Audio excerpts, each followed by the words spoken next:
വനമില്ലാത്ത ആലപ്പുഴയിൽ കാട്ടുപോത്തും. കാട്ടുപന്നി ശല്യം രൂക്ഷമായ ആലപ്പുഴ നൂറനാട് ജനവാസ മേഖലയിൽ ഭീതി പരത്തി കാട്ടുപോത്ത് നിരത്തിലിറങ്ങി. KP റോഡിൽ നൂറനാട് ലെപ്രസി സാനിറ്റോറിയം ഭാഗത്താണ് ഇന്ന് പുലർച്ചെ കാട്ടുപോത്തിനെ കണ്ടത്.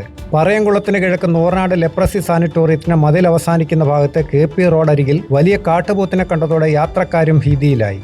വിഷയത്തിൽ MS അരുൺകുമാർ MLA വനം വകുപ്പിനെയും റാപ്പിഡ് റെസ്പോൺസ് ടീമിനെയും വിവരമറിയിച്ചു.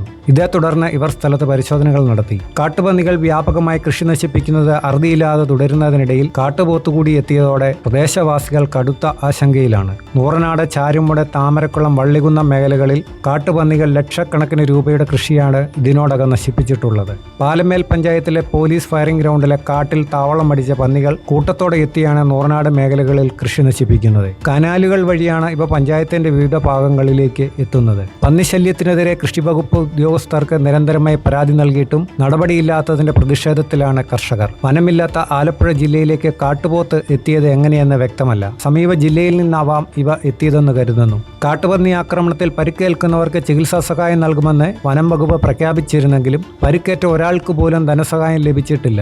കാട്ടുപന്നി നശിപ്പിക്കുന്ന കാർഷിക വിളകൾക്ക് കൃഷിവകുപ്പിൽ നിന്ന് സഹായം ലഭിക്കുന്നുമില്ല. കാട്ടുപന്നി കൃഷി നശിപ്പിച്ചാൽ വനം വകുപ്പാണ് നഷ്ടപരിഹാരം നൽകേണ്ടതെന്നാണ് കൃഷി വകുപ്പിൽ നിന്ന് പറയുന്നത്. നിലവിൽ ഇൻഷുർ ചെയ്ത കാർഷിക വിളകൾക്ക് മാത്രമാണ് സഹായധനം ലഭിക്കുന്നത്.